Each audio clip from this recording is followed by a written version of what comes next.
सलाम पाकिस्तान के साथ नाजरीन, मैं हूं आपका होस्ट अब्दुल कदीर। नाजरीन, आज हमारे साथ एक ऐसा शहरी मौजूद है जिसने अपने एक शौक़ को अपने बिज़नेस बनाया।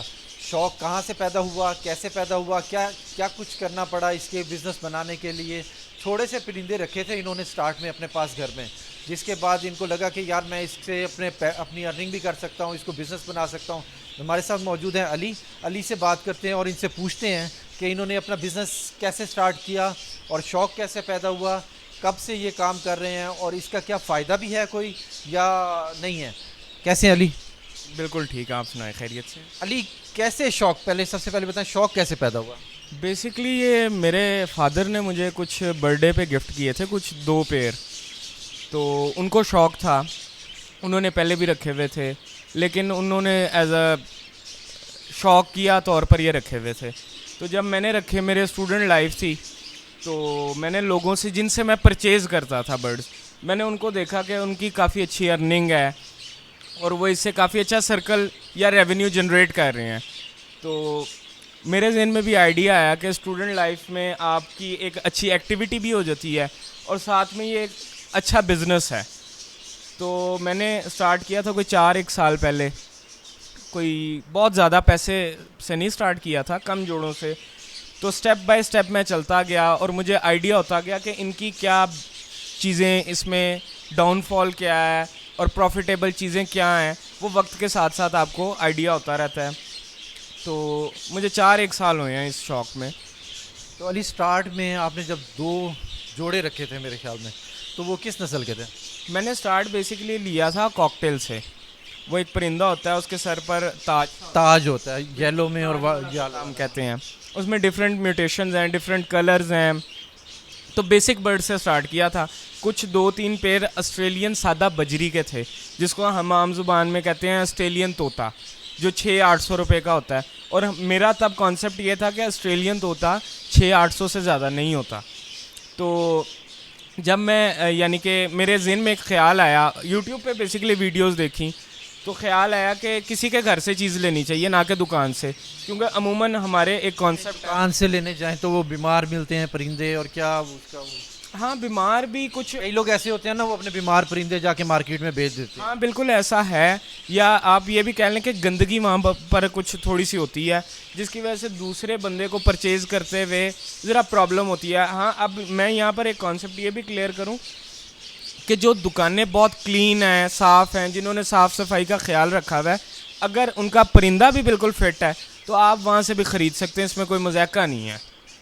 कैसे, अगर आपको कोई अपना ये शौक़ करना चाहे या अपना बिज़नेस करना चाहे तो उसको क्या करना चाहिए? देखें, सबसे पहले अगर तो बिज़नेस करना है और आपको इस चीज़ का शौक़ नहीं है, तो आप ज़रूरी नहीं है कामयाब होंगे।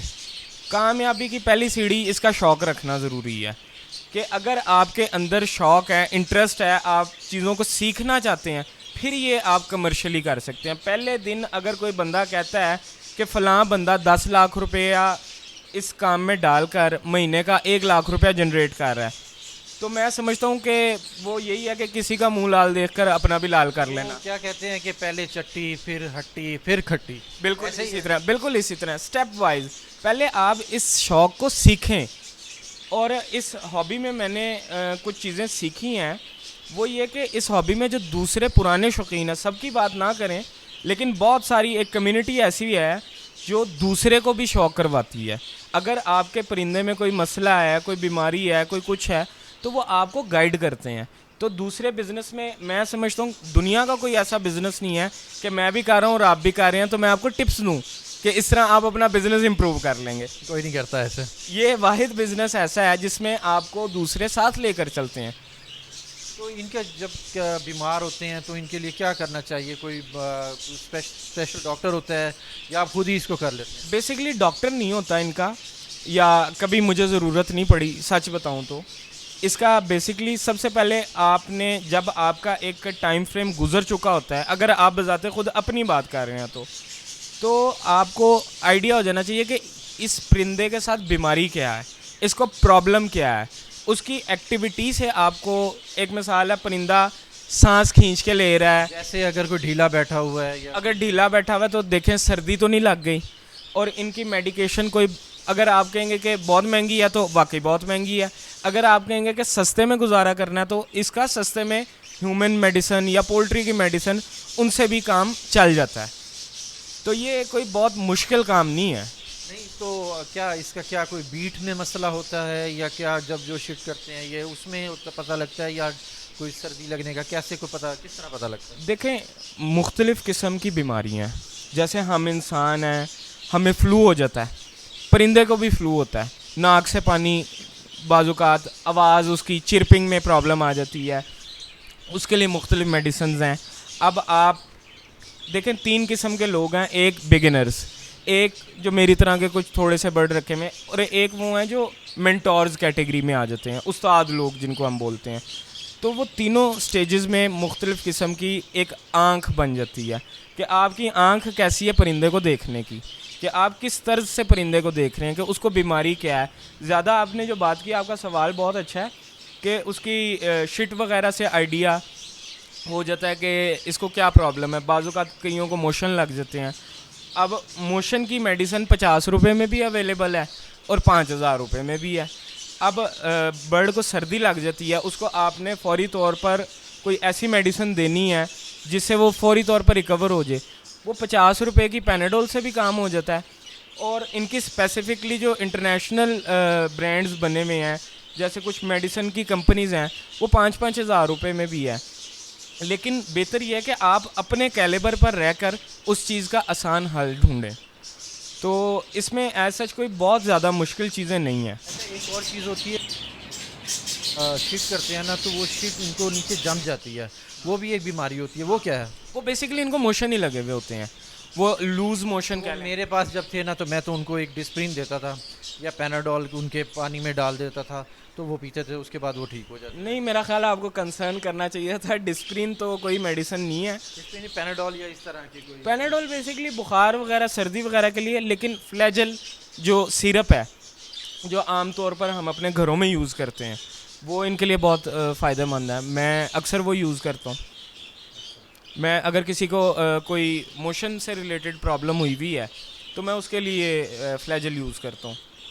अच्छा, और इनके खुराक का कैसे ध्यान रखते हैं, क्या करते हैं खुराक के बारे में? खुराक का, परिंदा जितना साफ़ रहेगा, जितनी अच्छी डाइट आप उसको देंगे, परिंदा उतना सेहतमंद होगा।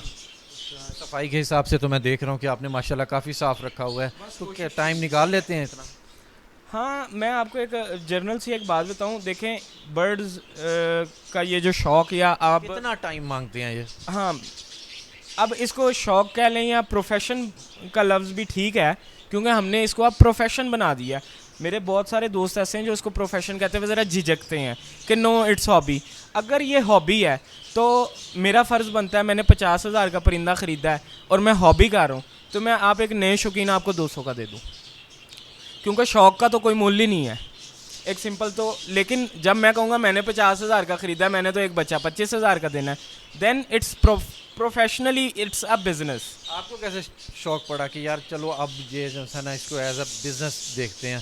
शौक़ तो हो गया, अब बिज़नेस भी करते हैं। देखिए, मैंने स्टार्टिंग में जब जिन लोगों से मैंने परचेजिंग की तो मैंने देखा कि वो इससे अच्छा रेवेन्यू जनरेट कर रहे हैं, और मेरे बहुत सारे ऐसे दोस्त हैं जो प्रोफेशनली कोई और जॉब भी नहीं करते, उनका ज़रिया माश सिर्फ ये है।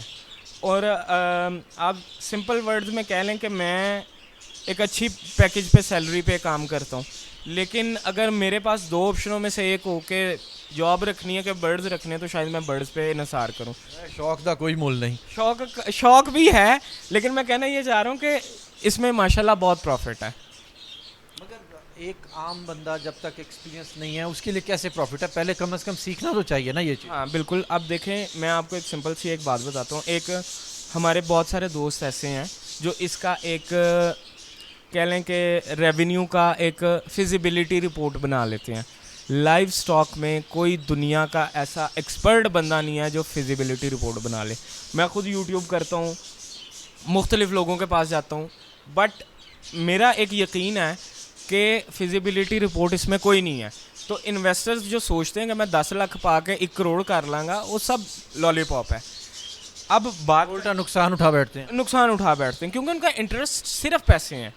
ये शौक होगा तो कमाई आएगी। कई लोगों ने ऐसे भी किया हो कि इसके लिए ना स्पेशल बंदे हायर किए हुए हैं जो इनके टेक केयर के लिए, वो भी तो है ना। बिल्कुल ऐसे ही है, लेकिन देखिए मैं आपको एक बात बताऊं, एक इन्वेस्टर जो है वो इन्वेस्ट तो कर देता है, मगर वो आगे लेके जाने के लिए उसके लिए स्पेशलिस्ट बंदे रख लेता है। स्पेशलिस्ट बंदा होना, देखें बात वही है। अब हर बंदा अफोर्ड नहीं कर सकता बंदा रखना कि इनकी टेक केयर करे और वो एक्सपर्ट भी हो, जिसको पता चले ये बीमार है, इसको के साथ कोई प्रॉब्लम चल रही है, वो अफोर्ड नहीं कर सकता। एक मिसाल दे रहे हैं हम। अब सेकेंडली थिंग, आप इसको इस तरह से भी देख सकते हैं कि आप स्टार्ट लें कोई 4-6 जोड़ों से, छोटी ब्रीड से स्टार्ट लें, उनके ऊपर तवज्जो भी दें। तवज्जो दें, सीखें कि अब इसके साथ ये प्रॉब्लम है। इसका सबसे आसान हल है, मेरे परिंदे के साथ मसला है, सोशल मीडिया इतनी, अब जैसे आप डिजिटल मीडिया से बिलोंग करते हैं, डिजिटल मीडिया इतना स्ट्रॉन्ग हो गया कि आप एक इशू को फेसबुक पर, इनके मुख्तलिफ ग्रुप्स बने हुए हैं, यूट्यूब चैनल्स हैं मुख्तलिफ, व्हाट्सएप पे ग्रुप्स बने हुए हैं। जब आप एक बिज़नेस में जाते हैं, आपके साथ एक कम्युनिटी जुड़ जाती है, तो आपको ऊपर लेके जाने के लिए या आपको सिखाने के लिए यहाँ पे बेशुमार लोग बैठे हुए हैं, एक कम्युनिटी बैठी हुई है। अगर मैं आपके चैनल से कहता हूँ, अगर किसी के साथ कोई शौक का रहा है और उसके साथ कोई इस तरह का इशू है, तो वो मेरे साथ कांटेक्ट कर ले, हम लोग उसको गाइड करेंगे।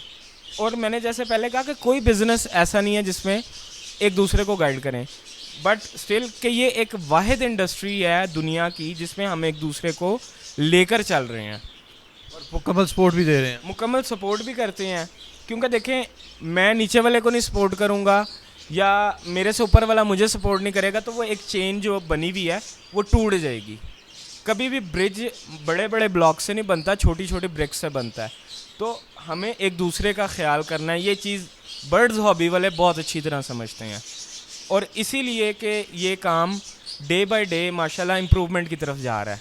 अच्छा, अब हम जब मुर्गियाँ पालते थे उसमें ना खुराक की एक लेवल आता था, 1 नंबर आती थी, 2 नंबर आती थी, उसमें वो उनके अंडे ज़्यादा लेने के लिए वो इस तरह होता था। आप खुराक के हवाले से क्या करते हैं? देखें, इसकी मुख्तलिफ दाने या सीड्स कह लें उनको, वो होते हैं, उसका एक कॉम्बिनेशन बनता है। अब मैं आपको अपना दाना बताता हूँ कि मैं 50% अपने दाने में कनेरी सीड यूज़ करता हूँ। क्या यूज़ करते हैं? कनेरी सीड, वो क्या चीज़ होती है? वो एक सौंफ की तरह का दाना होता है, मैं अभी आपको दिखा भी देता हूँ। कनेरी दाना है, 2 किस्म की कंगनियाँ होती हैं, वो 10% होती हैं, चीना होता है वो 15% होता है, फिर मुख्तलिफ़ चीज़ें हैं, सूरजमुखी का बीज होता है, वो कुछ भंग के बीज होते हैं, उसके अलावा जवी होती है, और सर्दियों में फिर थोड़ा सा इनको गर्म फीड देते हैं जिसमें अलसी है, तिल हैं जो नानों पे लगते हैं, वो तिल हम इनको डालते हैं, ऑयल यूज़ करते हैं। देखें, बात करने का मकसद ये है, ये सारा कुछ से इसका कोई ब्रीड का फ़र्क पड़ता है कि ब्रीड तेज़ हो जाती है? देखें बिल्कुल ऐसी बात है कि जब जैसे हम ह्यूमन बॉडी है, हम अच्छी डाइट खाएंगे, हमारे अंदर जान आएगी, हम एक्टिव होंगे। इसी तरह परिंदा जितना अच्छा एक्टिव होगा, जितना आपके माहौल में ख़ुद को कंफर्टेबल समझेगा, उतनी अच्छी ब्रीड करेगा। अच्छा, इनकी अफजाइश नस्ल के लिए क्या करते हैं? इनके अफजाइश नस्ल के कोई लिए मेडिसन या कोई और चीज़ क्या जो कि जल्दी ब्रीड हो जाए? क्या देखें, हमारे कुछ पुराने लोग ऐसे हैं जो कहते हैं जंगलों च केड़े कोई चीज़ इन्होंने पैंदी सी। अब देखें, जंगलों में जो जड़ी बूटियाँ ये खाते थे वो पिंजरे में मौजूद नहीं है। आज़ाद परिंदा घूमता था। आज़ाद परिंदा जब घूमता था, और ना ही ये कोई जंगली परिंदे हैं, ये केज बर्ड्स हैं। ये इसमें जो म्यूटेशंस बनी, बजरीगर, बेसिकली मैं बजरीगर एक्सपर्ट हूँ, इसमें जो नस्लें बनी वो गोरों ने बनाई, और वो बंद कमरों में बनी हुई हैं, वो जंगलों में नहीं बनी हुई। तो अब हमारे बचपन में कॉन्सेप्ट होता था, अंडे देखोगे तो अंडे सूट देगी, ये अंडे गिरा देगी, बिल्कुल, बच्चे मार देगी। हमें भी घर वाले ऐसे ही मना करते मैं हैं। अभी आप उंगली रखे, मैं वो डब्बा खोल के आपको दिखा देता हूँ। मैंने अभी देखा कि आपने एक बाउल में ना अंडे काफ़ी सारे इकट्ठे किए। हाँ, वो कुछ वेस्ट अंडे हैं, या मैंने कुछ फोस्टरिंग की हुई है, वो वाले अंडे हैं। तो यानी कि वेस्ट से मुराद फर्टाइल नहीं हुए या डेड इन शेल हो गए, अंडा अंडे को देखो या अंडे को हाथ लगाओ, अंडा ख़राब हो जाता है। नहीं, ये पुरानी दौर की बातें थी। अब तो आप मुझे बताएं किस डब्बे को खोलना है, मैं अंडा निकाल के आपके सामने दिखा देता हूँ। बच्चा 2, 4, 5, 10 दिन का बच्चा मैं आपको दिखा देता हूँ। तो अंडे को कितनी देर आप बाहर रखते हैं इससे, केज से जो बाहर रख के? बाहर नहीं रखते हम, यानी कि ये ब्रीडिंग बॉक्स बने हुए हैं इनके, इसमें ये अंडे देती है, और तकरीबन आज अगर फ़र्ज़ करें अंडे दिए हैं तो 15 से 20 दिन के दरमियान उसमें से बच्चा निकल आएगा, और वो जो बच्चा होगा वो 30 से 40 दिन के अंदर सेल्फ हो जाएगा, यानी कि खुद खाने लग जाएगा। तो ये क्या हिसाब किताब होता है कि अंडे जोन से हैं, कैसे पता लगता है कि अंडा अब यहाँ से उठा के किसी और के पास रखना है तो वो इसको जल्दी वो इसके ऊपर आके अंडों पे बैठ जाएगी और अंडों को? इसकी पहली शर्त ये होती है, अगर मैंने फ़र्ज़ करें 15 नंबर केज है, उसके अंडे 9 नंबर के केज में शिफ्ट करने हैं, तो अगर तो मैं उसने अंडे नहीं दिए हुए तो अंडे रख दूँगा तो ज़ाहिर है वो नहीं बैठेगी। अगर उसने अंडे दिए हुए हैं और दोनों के अंडों के डेट्स में कोई 3-4 दिन का फ़र्क है तो वो तो फिर काम स्मूथ हो जाएगा। हमारा तो ये होता था ना यार, ये अब खुडे में जा रही है तो इसका मतलब है ये अंडे देने लगी है, तो इसको ना तंग करो, ये ऐसा कोई होता है? नहीं, कोई इस तरह का कॉन्सेप्ट नहीं है, तंग तो खैर ना करें। नहीं, एक और चीज़ भी है, तंग करने से याद आया कि जहाँ से ज़्यादा आमदो रफ्त हो ये वहाँ पर अंडे नहीं देते? नहीं देखें, ट्रैफिक के हिसाब से, या वहाँ पे आप ये जैसे गिराज में रख लें, गिराज में से ज़्यादा लोग गुजरते हैं तो ये अंडे वहाँ पे नहीं देते? देखें एक सिंपल सा एक फार्मूला है कि ठीक है इनको थोड़ी सी प्राइवेसी चाहिए होती है, लेकिन ऐसा नहीं है कि इनको एक नुक्कर पे लगा दें, बंदा नहीं देख सकते। ये अगर बंदा नहीं देखेंगे तो इनका दाना पानी कौन करेगा? तो ऐसा ये एक साइकोलॉजी थी पुराने लोगों की, अब वो मॉडिफाई हो गई है। डेली यहाँ पर दर्जनों लोग आते हैं विजिटर्स, जिन्होंने ये बर्ड्स वगैरह ना, परिंदा डर भी जाता है, डर जाते हैं बाज़-औक़ात। लेकिन अगर कोई ऐसा ना हो कि इनको तंग किया जाए तो मेरा नहीं ख्याल कि इनको ह्यूमन से कोई प्रॉब्लम है। अच्छा, कोई अगर एक जैसे ऑस्ट्रेलियन में बजरी में बड़ी मुख्तलिफ़ किस्में आ गई हैं, वो आपको ही पता होगा, वो आप बताएंगे कि क्या क्या किस्में आई हैं, तो एक अलग अलग अगर पेयर को हमने कुछ करना हो कि एक फ़ीमेल किसी और की और मेल किसी और का है, तो उसका क्या करते हैं? अच्छा, उसको बेसिकली बोलते हैं वर्किंग। अब इसके लिए एक आप कह लें कि डायग्राम बन गया हुआ है कि वर्किंग पैटर्न क्या है। अब जैसे कि साइज़ इंक्रीज़ करने के लिए हमें यूज़ करना पड़ता है एग्जीबिशन बर्ड, जिसका साइज़ बहुत बड़ा होता है, उसके कुछ फीचर्स होते हैं। हमने किसी म्यूटेशन का साइज़ बड़ा करना है, जैसे मॉडर्न डे में पाकिस्तान में या इंटरनेशनली कह लें, होगोरोमो एक हॉट आइटम चल रही है जिसको जापानीज़ हेलीकॉप्टर कहते हैं, ये जापान में बना था। तो उसका अगर हमने साइज़ इंक्रीज़ करना है तो हमें बेसिक बर्ड एग्जीबिशन यूज़ करना पड़ेगा। फिर आप कह लें अगर एग्जीबिशन 20 नंबर का है और होगोरोमो 10 नंबर का है, तो इन पे 2-3 साल काम करने के बाद हम होगोरोमो को 15 नंबर पर लेके जा सकते हैं, जिसके इंटरनेशनली अभी प्राइस बहुत ज़्यादा है। वो कितने का पेयर है? आप कह लें कि इंटरनेशनली उसकी लाखों में कीमत है। आपके पास है? मैंने अभी साइज़ पे काम नहीं किया ऐसे मैं कहूँ, लेकिन पाकिस्तान में बहुत सारे लोग काम कर रहे हैं। मैं सीधी ब्रीड करवाने पे ज़्यादा बिलीव करता हूँ। वर्किंग मुझे बहुत पसंद है, लेकिन ये एक एंडलेस गोल है। और हाँ, मैं काम भी कर रहा हूँ, एग्जीबिशन होगोरोमो पे मैं काम कर रहा हूँ, एग्जीबिशंस पे मैं काम कर रहा हूँ। और होगोरोमो की डिफरेंट म्यूटेशन, जिस तरह आजकल ब्लैक विंग होगोरोमो काफ़ी हॉट हुआ हुआ है, उस पर मैंने कुछ वर्किंग बर्ड्स बनाए हैं। तो ये वर्किंग बेसिकली आप कह लें कि एक नर 50,000 वाला और एक बर्ड 15,000 वाला, तो इनको हम कंबाइन तब ही कर सकते हैं जब दोनों रिलेटेड ब्रीड हों, यानी कि इनके बाद आने वाला बच्चा कोई काम फ़ायदेमंद हो तब। तो इसके लिए आपको जेनेटिक्स की समझ होनी थोड़ी सी ज़रूरी है। और मैं आपको, मेरी बातों से ऐसा लग रहा होगा कि ये एक बहुत मुश्किल गेम है, लेकिन यकीन करेंगे ये कोई मुश्किल गेम नहीं है। अंदाज़ा लगाना कैसे अंदाज़ा लगा सकते हैं? अगर मैं घर बैठा रहूँगा और मैं कहूँ कि मुझे A फॉर एप्पल कहना आ जाए, तो वो तो फिर अल्लाह मेरे दिल में डाल दे तो आ जाएगा। लेकिन जब मैं थोड़ा सा फोर्स करूँगा, अपने आप को बाहर निकालूँगा ख़ुद को घर से और किसी इंस्टीट्यूट में जाऊँगा, तो मुझे A फॉर एप्पल कहना बहुत इजीली पहले दिन आ जाएगा। तो इसी तरह परिंदा, अगर आप कुछ सीखना चाहते हैं तो ख़ुद को ऐसे लोगों के साथ कम्युनिकेट करवाएं जो इस चीज़ के एक्सपर्ट्स हैं। तो जैसे मुख्तलिफ लोगों से मशवरा ज़रूर करें, मशवरा करें, आप सीखेंगे। मेरा यूट्यूब चैनल है, मैंने बेसिक्स पे काफ़ी वीडियोस बनाई हुई हैं। उसके बाद मेरा सैयद अली माजिद के नाम से फेसबुक है। और कोई भी सवाल, बहुत सारे लोग सवाल करते हैं ऐसे ही जैसे मैं स्टार्टिंग के डेज़ में सवाल पूछता था लोगों के साथ। अब मैं लोगों की बातें सुनता हूँ तो मुझे अपना पुराना वक्त याद आता है कि मैं अंडे देखूंगा तो गिरेगा, अंडे तो नहीं फेंक देगी। तो जब अब लोग मुझसे पूछते हैं तो मुझे वाकई अपना पुराना टाइम याद आता है कि यार इनके साथ मसला नहीं है। नया बंदा जो भी आता है उसके ज़हन में एक बात होती है कि हमने सुना है हमारे घर वाले कहते थे कि अंडे देखोगे तो गिरा देगी, लेकिन ये कॉन्सेप्ट बिल्कुल गलत है। इसी तरह बहुत सारी चीज़ें ऐसी हैं कि पहले शुरू में कहते थे इनको अंडा नहीं डालना वरना ये अपने अंडे भी खा जाएगी। इतना अंडे का छिलका ना डालो, वो अंडे हाँ उसके मुंह को लग जाता है। ऐसे ही ये एक रास्ते से भटकाने वाली बात है। अंडे एग फूड मैं डेली बेसिस पे इनको एग फूड डालता हूँ। अरे उसमें कैल्शियम होती है, वो खाने चाहिए, देने चाहिए। हाँ, अब कैल्शियम के सोर्स के लिए मुख्तलिफ मेडिसिन्स हैं, विटामिन्स के उसके लिए मुख्तलिफ कॉम्बिनेशंस हैं, फिर बीमारियों के लिए मुख्तलिफ वो हैं। ये एक काफ़ी वास्ट एक कैटेगरी बन चुकी है और मैं इसको कहता हूँ ये एक इंडस्ट्री है। हम जैसे पोल्ट्री एक इंडस्ट्री है, इसी तरह ये बर्ड्स की एवियान भी एक मुख्तलिफ इंडस्ट्री बन चुकी है और बहुत सारे लोग पाकिस्तान में इससे अच्छे पैसे बना रहे हैं। और अगर कोई नया बंदा इस शौक़ में आना चाहता है तो अगर आप मेरा ओपिनियन लेंगे तो आप किसी किस्म का कोई हिसाब किताब ना लगाएं।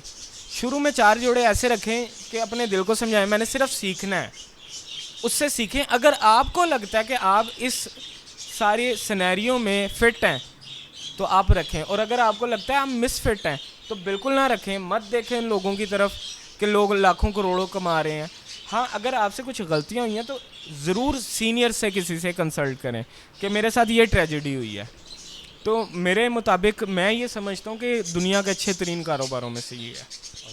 अच्छा अली, मुझे ये बताएं कि ये बिज़नेस कैसा है, इसको बिज़नेस एज अ बिज़नेस किया जाए तो ये कैसे रहेगा नए बंदे के लिए? हाँ, नए बंदे के लिए ये बहुत अच्छा बिज़नेस है, बशर्ते ये कि उसका इंटरेस्ट भी हो, उसको शौक़ भी हो और वो इस काम को सीखे भी। तो ये एक काफ़ी वास्ट फील्ड है, टाइम लगता है तो, लेकिन बहुत मुश्किल नहीं है। बहुत शुक्रिया अली। आज के सेशन में हमने अली से पूछा कि ये बिज़नेस कैसा है, अगर कोई नया बंदा इस पर काम करना चाहे तो वो क्या करे। नेक्स्ट सेशन में अली से पूछेंगे कि ये सर्दियाँ आ रही हैं, सर्दियों में इनकी कैसी ब्रीडिंग करनी है, कैसे ख्याल रखना है, क्योंकि परिंदे अक्सर सर्दियों में मर भी जाते हैं सर्दी ज़्यादा लगने की वजह से। नेक्स्ट में अली से पूछेंगे कि कैसे सर्दियों में इनका ख्याल रखा जा सकता है। बहुत शुक्रिया। सलाम पाकिस्तान।